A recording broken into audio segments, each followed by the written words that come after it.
Hello, hello. Hello, everyone. How are you?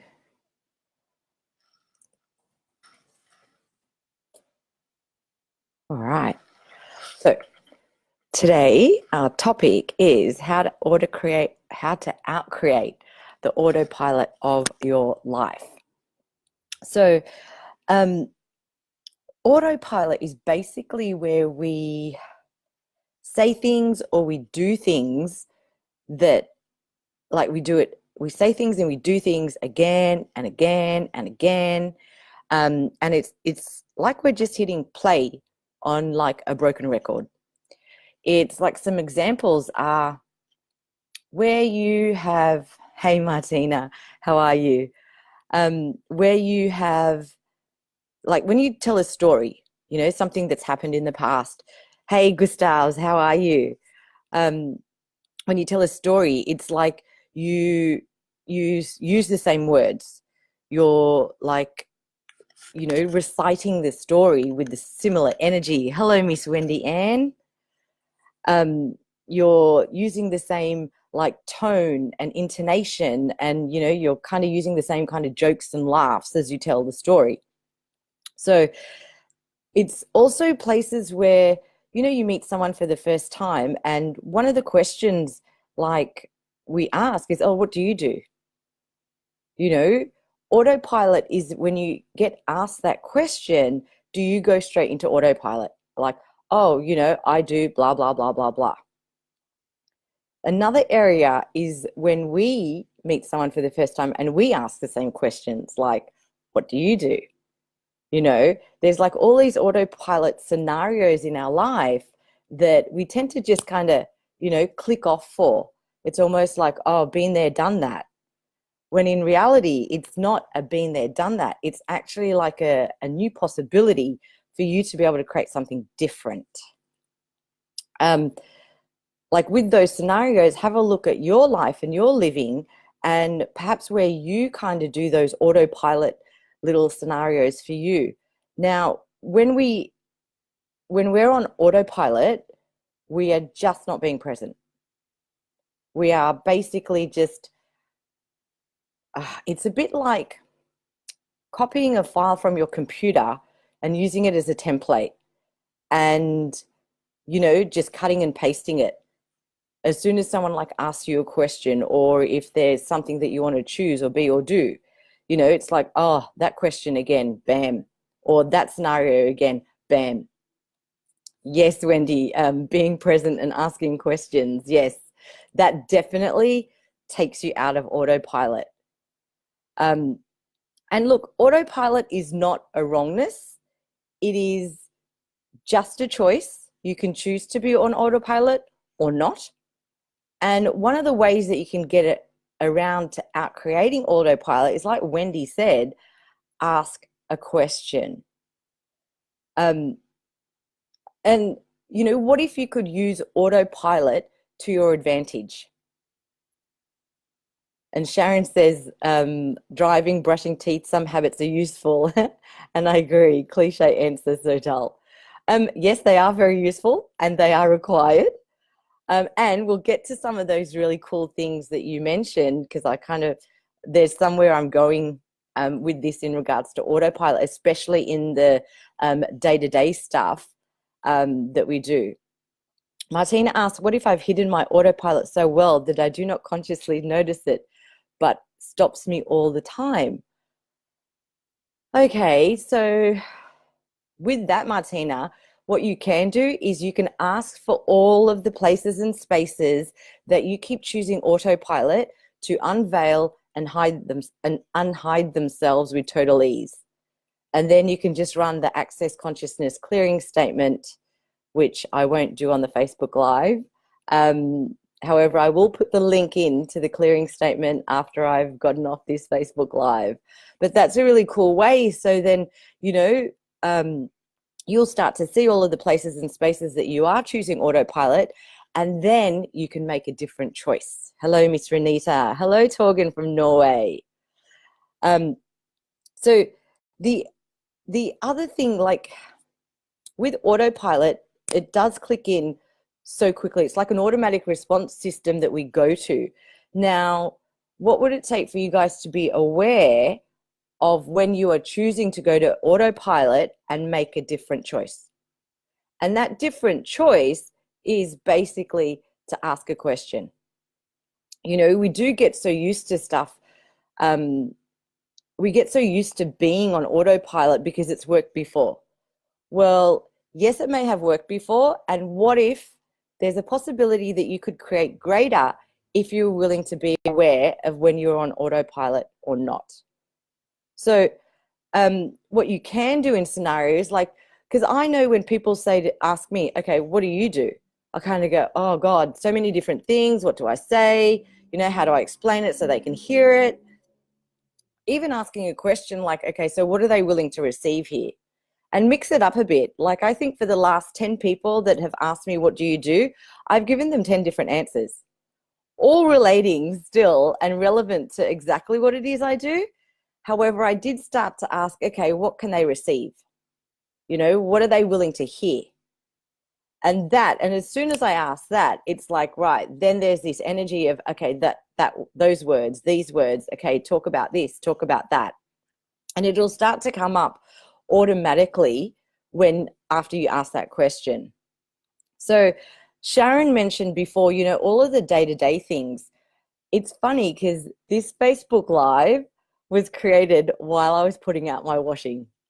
I know. I was like hanging things up and I was just thinking about stuff. And then I'm like, oh, am I being in like autopilot here?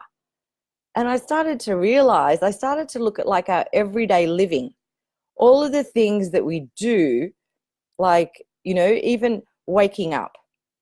Like, how is it that you wake up? Is it on autopilot or do you go into question? Or do you have the same response every time you wake up? Things like making a cup of tea. Like, even though you know how to make a cup of tea and you've done it 1,000 times, what if you could be totally present and totally aware when you make that cup of tea? You know, there's this sense of, what if you just started asking questions? Like, so with me putting up the washing, after I became aware that I was perhaps on autopilot, I started asking, okay, so which piece of washing wants to go up next? Where do you want to go? And what peg do you want to use? And I know this might sound a little bit insane. However, that actually allowed me to be more present with the activity that I had going on at that time. And I noticed that it brought me so much more ease and I got it done a lot quicker.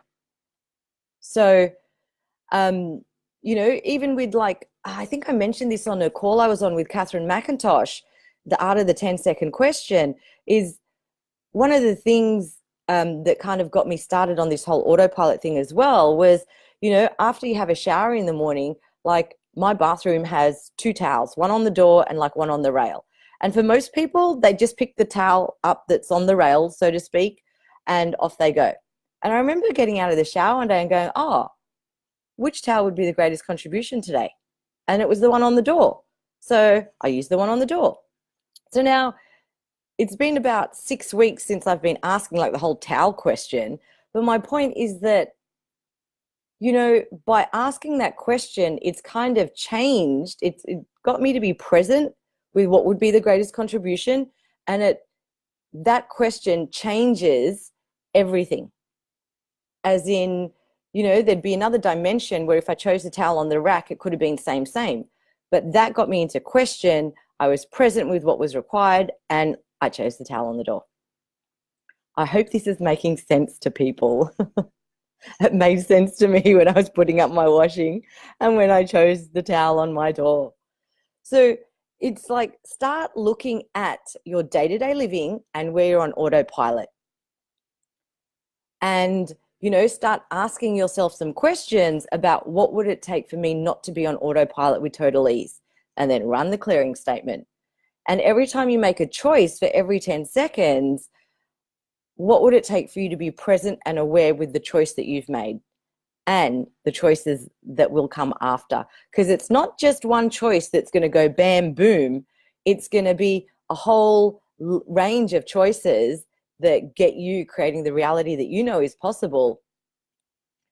Tracy says, yes, being present and in the moment is such a cool, fun thing to do.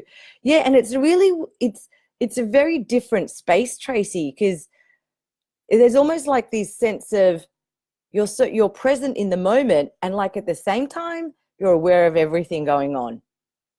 Hey, Serby, how are you? Remnant Cow, that says that's like being really present. Yes. Remnant, it depends on how present you would like to be. For me, like it was what if you just did this exercise for say 24 hours, for like brushing your teeth. Okay.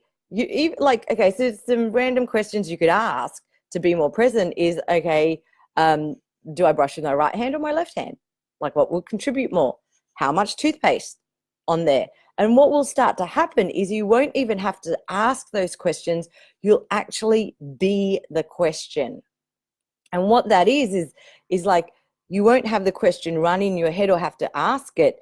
You'll just get a sense of this energy of this much, okay, for this amount of time. And it starts to become, and then, that starts to become your natural way of being. Yes, Tracy, that's it.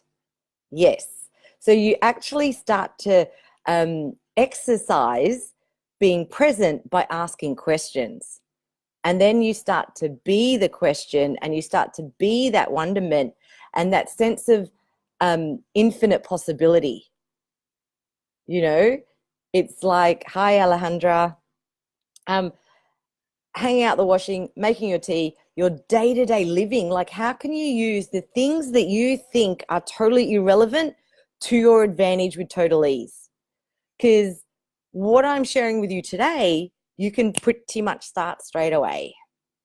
And it is just a choice, and I wonder what that will create for you by starting to be more present, more aware, and asking more questions about everything to do with your day-to-day living, because there is a ripple effect. It's like a stone being thrown into a pond. The asking questions will start to expand out into all areas of your living. Hey, Tracy says that's a very different energy and a way to have fun and play with energies. Absolutely. Absolutely.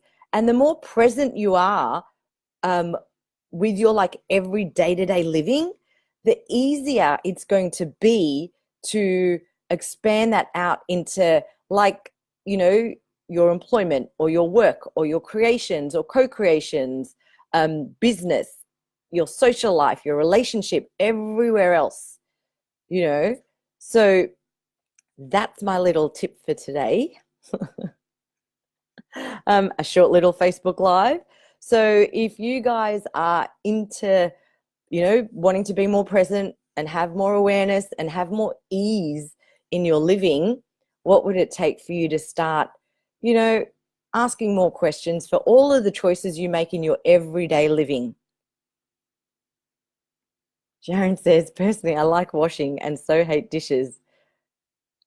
I actually enjoy washing up. And again, with the washing, what would it take for you to be totally present?